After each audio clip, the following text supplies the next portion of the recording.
So welcome to another CineFiles. We're on the roof of my building, and it's well. I'm gonna give this over to Jeff because this is really Jeff's topic. Before we do that, you all know Jeff Galashaw, and you all know Lola Rock and Rollin' Now. Hi everybody. And Jeff, what are we discussing today? We are discussing a subject I had only, I guess, approached on Unfinished Business, which is urban films that aren't really that urban. I mean, they take place in urban landscapes, but they have a sort of a different identity. They don't blend in with the rest of so-called commercialized or stereotypical minority films. Okay, first film is Fruitvale Station, which is written and directed by Ryan Coogler, and based on the whole Oscar Grant situation that happened in San Francisco, or was it Oakland, California? It was Oakland, California. Okay, Oakland, California. This is a precursor to sort of Trayvon. Why did I know that? I'm up on my social, I guess, media events, You're whatever. a liberal, so you should know. So you should know what's going on in the world. But he was going home from New Year's Eve party, and he was shot. He was detained first by the cops, and then he was shot, and the cop claimed it was an accident. And the film portrays the last day of his life, or I guess from witness point of view, and Ryan Coogler developed a script around all this. And Well, the cop thought he had pulled out his taser and was shooting with a taser, right? Yes, and ever How do you since mistake a taser for a gun? that was one of the main... That was one of the main points of contention. And, you know, before he was even prosecuted, it was more something that they demonstrated in the streets about. They put the tape on YouTube, and a lot of people found out about the case through that. And, you know, that I only found out about the case a few months before I actually saw this film in a theater, which the film moved me so much that I actually watched it twice in one day with totally different audiences and with totally different reactions from the audience. Did you pay both times, or did you sneak in like No, I paid both times. Originally I didn't plan on seeing it twice. I saw at first, you know, with my mother, and then I ended up hanging out with somebody later that day. They wanted to see a movie, and rather than see something like The Heat with Sandra Bullock, I suggested let's go see this film. Oh, I would rather see anything than anything with Sandra Bullock. Doesn't even matter what it is. That's true. Well, not for me. I mean, I have no personal problems with Sandra Bullock, but I just didn't want to see The Heat. Sandra Bullock, who has yet to star in an urban film. Some people might consider Blindside a weirdly urban film. Well, I wouldn't, but has nothing to do with the films we're talking about today. Are we going to do another whole episode with the white people saving people, you know? And one of the things, I really like this film. This is probably one of the better films I've seen all year. I have my problems at certain, but it's from more of a filmmaking point of view than an actual content point of view. And I thought Michael B. Jordan, who I've seen in other things, really knocked it out of the park with his performance. And I thought the whole cast was great. I agree. I liked the film a lot. It was hyped up through the festival buzz. So I was expecting to be more blown away than I was. Okay. I was expecting more emotionally involved and blown away or something. I just heard about how fantastic this film was and how you'll be so moved. And I was like, I don't know. I thought it was okay. You know, I thought it was. I guess the way it was like it was done from a remove in a very kind of almost documentary-like way. Yeah. And we don't get to know enough about the character. You know, it's like it's a day in the life of this character leading up to this tragedy. And you know what I do like about the film, what I appreciate about the film, is that they didn't whitewash the character. You know, he's not really a good father. He's not really a good husband. He initially lies to his family about getting a new job when he didn't. You know, he's just out of prison. You know, there was no attempt to like, they're not like, oh, this guy's angelic, he's a saint, he didn't deserve his fate, whatever. And he didn't deserve his fate. But I just thought it was interesting how, I thought they almost tried to do that too much. Okay. with the character. Well, see, I found it, the one problem I had, maybe this was more of a script level, I felt it was a little manipulative at parts. Yes. Because it was like, you have to like him, this is why, especially like the dog scene. Okay. Like, oh yeah, the dog really scene. wasn't Yeah. needed, but it was like, oh, how could you hate a person who do this? Yeah. What happened in the dog scene? Well, apparently. This is the first time in CineFile that we're going to explain the entire movie to on camera. Well, That's right, you won't even have to see it. Yeah.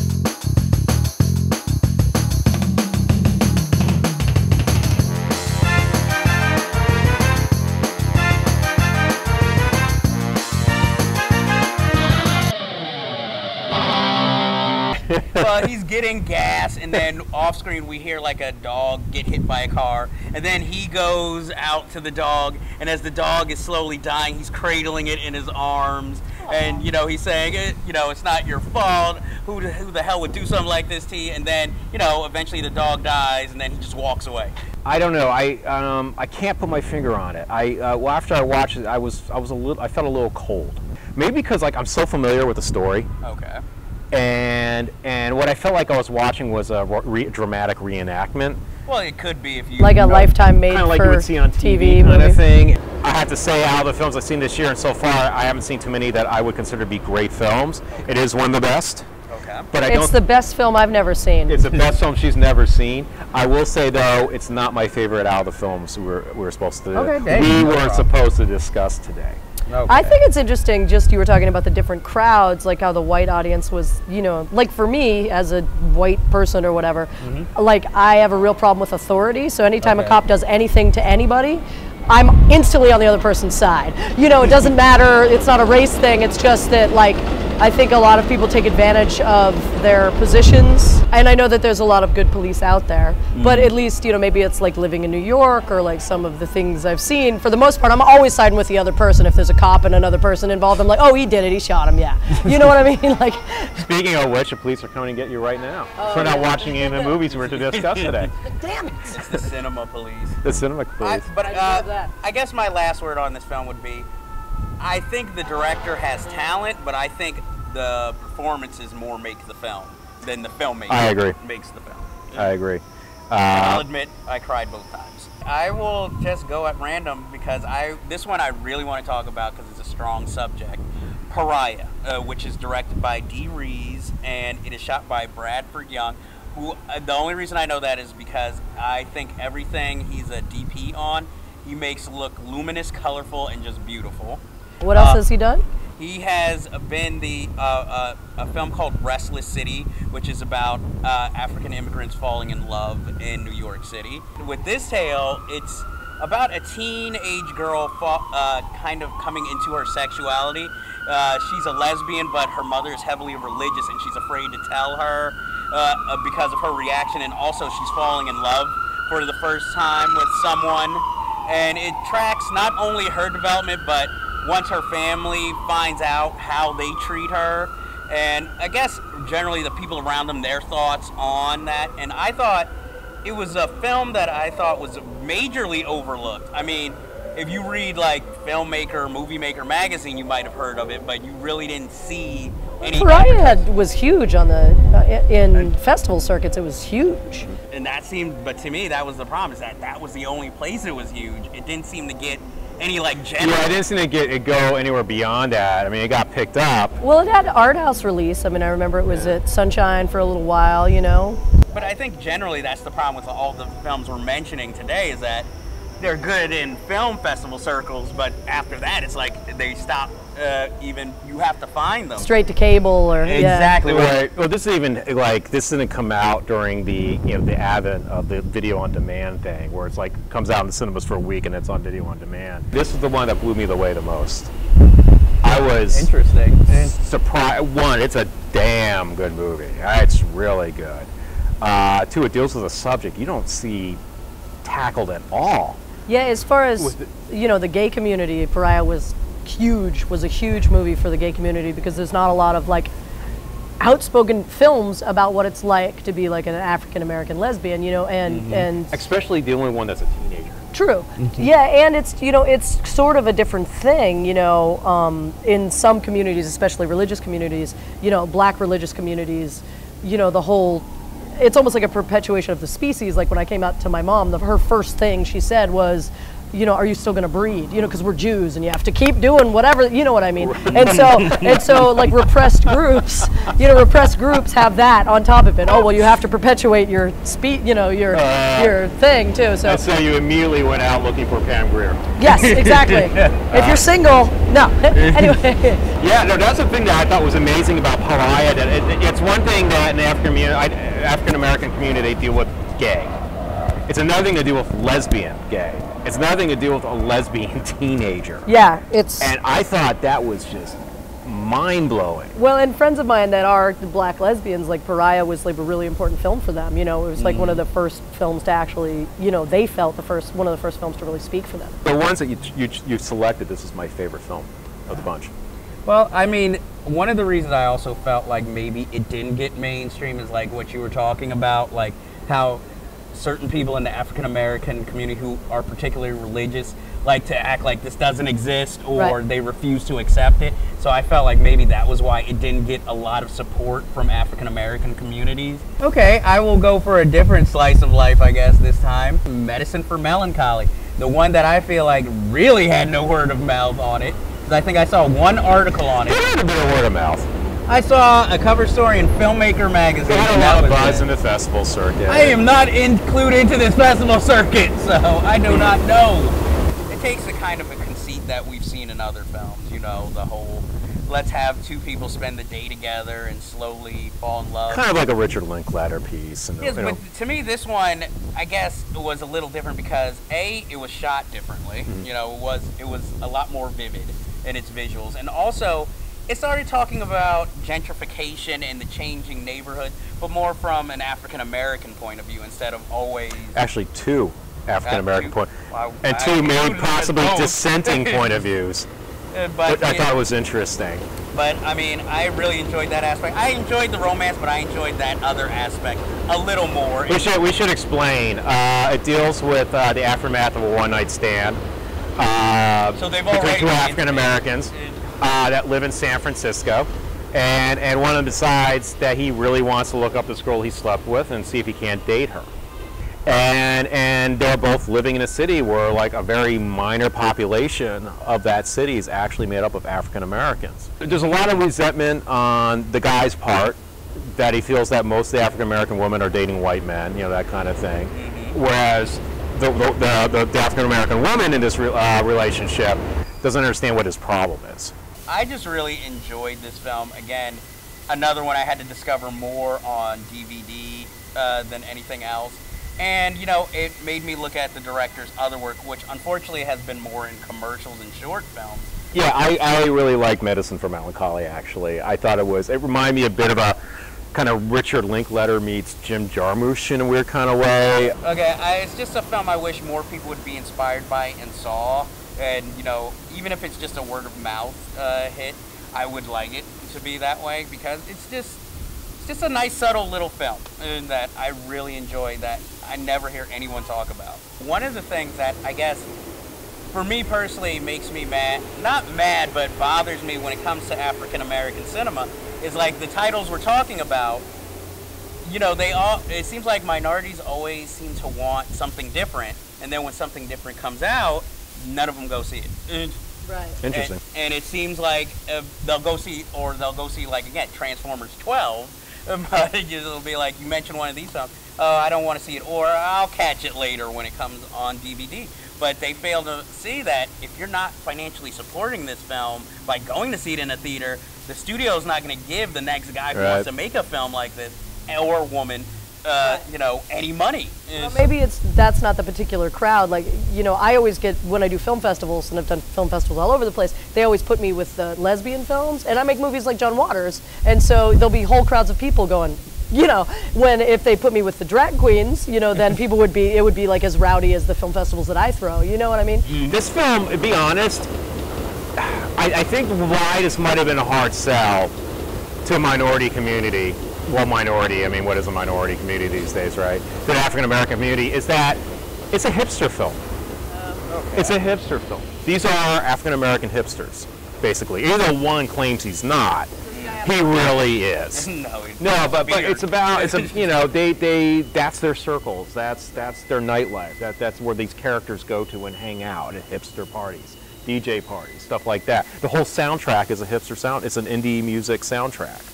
You know, so you know, that might have been one of the alienating factors for it, for the target. I mean, if that was the target audience, but I thought there was things that anybody could have related to. Just a simple weird dynamic of meeting someone that you're into and trying to, you know, navigate those awkward kind of obstacles and trying to see if this person is a perfect fit for you. Raising Victor Vargas, which it came out in 2002. Directed by Peter Solet, who went on to direct Nick and Nora's Infinite Playlist with Michael Cera. Really? I did not know that. Okay, interesting. A little bit of trivia. But this is the tale of, how do I put it? It's a tale of a Hispanic family, but in the middle of it, it is also a romance between two Hispanic teenagers. I guess the way into the film is through the romance, but it really ends up being more about the family dynamic and the drama involved in raising Victor Vargas. This was started off as a short film. Am I not mistaken? Because I read about that. Yeah, it was kind of like a prequel. He made a short film called, I think, 5 Feet and Rising. Okay. Is the original title. And none of these were professional actors. None of the people involved. I mean, after the film, you know, they started getting work, but at the time, none of them were really professional actors. I don't know of any. I mean, I haven't recognized these actors in anything else beyond. Well, I mean, Melanie Diaz was in Fruitvale Station, which we reviewed. She played Oscar Grant's wife or girlfriend. I actually enjoyed it. I mean, I liked it too. I mean, it's a fun little. It's like an urban John Hughes film in a weird kind of way. It's. I can see where you're going with that. I don't know if I agree, but I can see where you're going with it. It's one of those films where, you know, boy meets girl, boy wins girl, basically. But I mean, she's dating him. Well, he thinks he's this Lothario, and he's trying to get this reputation because everybody in the neighborhood is saying that he's messing with this fat, unattractive girl. Right. So he has to kill that reputation. So he tries to go for the hottest girl in the neighborhood, and she's tired of getting pestered and like almost bullied by all these. Because she's really, really hot. Exactly. Like really beautiful. Actually, I don't. Who's the actress again? Judy Marte. That's the one I had the crush on. Very, very, very attractive young woman. Yeah. Exactly. So he tries to romance her, strikes out, but then kind of makes a deal with her little brother to try and, you know, be fixed up, and then she just says yes because she just needs somebody, sort of like a beard, to protect her from. Which is a fun little subplot with her brother and Victor's sister. Yes. You know, I thought that was really a cute story, but then also he has an overbearing grandmother, and his little brother is starting to grow up and doesn't want to be quite the church boy that the grandmother thinks he is. And you know, I just like how as it went along, the issues seemed to get bigger and then staying just, oh, this little teenage romance. So, and I really like the camera work because the camera is almost docudrama, and it's so always like close to the face. It's like you're a witness, which makes when certain things happen harder to take because you feel like, ooh, you're like right there and you want to like hug them or just push them away, but you can't. I would say it's a very light romantic comedy kind of film, but it's kind of in this like sort of like interesting kind of milieu, for lack of, could I say a more pretentious word than milieu? No. Can I? No. Can I? Thank you. That's how relaxed and mellow I am right now. But you know, it was shot in Manhattan's Lower East Side. And it did remind me, I used to live on 5th and Avenue C at one time. Just as everything was starting to really gentrify really freaking quickly around there. I was on Ludlow between Houston and Stanton. Okay, all right, so you know what I'm talking about. So it was that transition where it was like, okay, you can walk all the way over to Avenue C without a group of friends at night. Now you can buy dinner for $200. Yes, exactly. That's how quickly this neighborhood. I mean, I remember having lunch next to a guy who turned out to not only be a drug dealer, but he was killed in a gang war the week after I had a conversation with him at what was the Pink Pony on the Lower East Side. Yeah. Because that changed too, the Pink Pony. Yes, it did. And now they're all being sold, being redeveloped as condos. But anyways, that was the neighborhood that Raising Victor Vargas was set in. But that was, when was Raising Victor Vargas filmed? I think it was filmed in 2001 and was released in 2002. Okay, so then it was around just before all the stuff started to gentrify. It was a big Sundance film too, as I remember back then. Yeah, I remember that as well. Film festival circuits again. It's important though, as an independent saying. filmmaker. I mean, it's nonsense also, but it's, you know, distributors go to those, people with money go to those. It's an important thing. Like if you make a big splash at Sundance, then you're a tiny filmmaker. You have that much more, you know, say when it comes to actually getting distribution for your film and actually getting decent backing for your film, And you know? I think out of all the films we discussed, this is the second highest grossing out of all four. Because Fruitvale Station, it was a mild hit. And this one was the next, I guess, mild hit, and the other two were more underseen. I think it was more serious? I thought it was a little more serious. You're like, you seem to brush it off a little more like, it was like triple. No, I don't mean it in a bad way. Like it was deeper than for me, that. it was like taking like the idea of a light romantic comedy, but putting it in a scenario that we're not accustomed to seeing. You know, putting it in a, you know, an urban environment like the Lower East Side, with a minority community, which actually is not the minority community of the Lower East Side. Well, at the time, it is now. It is now, but at the time, it wasn't. But the thing is that you don't see that applied to this. This might be a little more of a universal film because this is really the only film out of the four that I picked where the person who made the film is not part of the community that they're making a film about. He is, you know, taking something that's universal, but he's, I guess, using a certain community for it, and I felt like maybe that was why, because again, it's something everybody can relate to almost, so of course it gets more mileage out of it, whereas, let's say if it had been maybe just a Hispanic filmmaker writing about what they knew, it might have only spoken to a certain part of the audience, where the other ones would be like, oh, I don't really get this. Well, I might be naive, but I have a hope that if the film is good, it will get that kind of travel with it anyway. Well, I would always like to see that, but then sometimes I'll see a different thing when I go to the movies. Like I'll see maybe, let's say some white people go to see a black film, but 30 minutes in, they'll get up and leave. Even though, I don't know why, but, you know, or, you know, if somebody suggests, let's say, a more minority, it seems, based film, they'll be like, oh, I don't want to see that shit. And, you know, I know... 2013 still? Yes, when I went to go see Sparkle, in fact, one film, a guy who was buying a ticket said, I wouldn't want to go pay to see that shit. And I'm like, okay. He's talking about Sparkle. The remake. But anyway, yes, I'm sorry, I wasn't talking about some great work. Hopefully he It wasn't The Butler. Hopefully he meant it was just because it's bad. I hope so. It didn't seem, he seemed very malicious, not that it was the quality of the film. Well, that's like, I can't say. We had the problem with general film-going audiences anyway. I mean, why is it that Michael Bay films are successful? Because they look pretty. And people go see them. Because a lot of stuff blows up, too. But people go see them, and a majority of people go see them, and that's why they're making all the money back. And we have a train passing by us right now, waiting for it to go by. But you know, it's... It'll always be that way. Kenny G's Christmas album is the best-selling instrumental album of all time. It doesn't mean it's good. It just means that a bunch of people buy that shit. And you owe it in every permutation. Tape, CD. Yeah, I threw up in my mouth just talking about this. But it doesn't. It also doesn't mean that it's going to be like a lasting work of art. Like no one's going to remember who the fuck Michael Bay is in 50 years, when they will hopefully remember, you know, someone else who's better. You know. Or unfortunately, seeing how the state of cinema is going, everyone will think of him as the underrated genius of his time, unfortunately. I don't have anything else to say about the films. I like them all. I didn't see them all, but someday I will. Not in time to tell you about them. I read the wrong email. I thought it was Purple Rain this week. I did.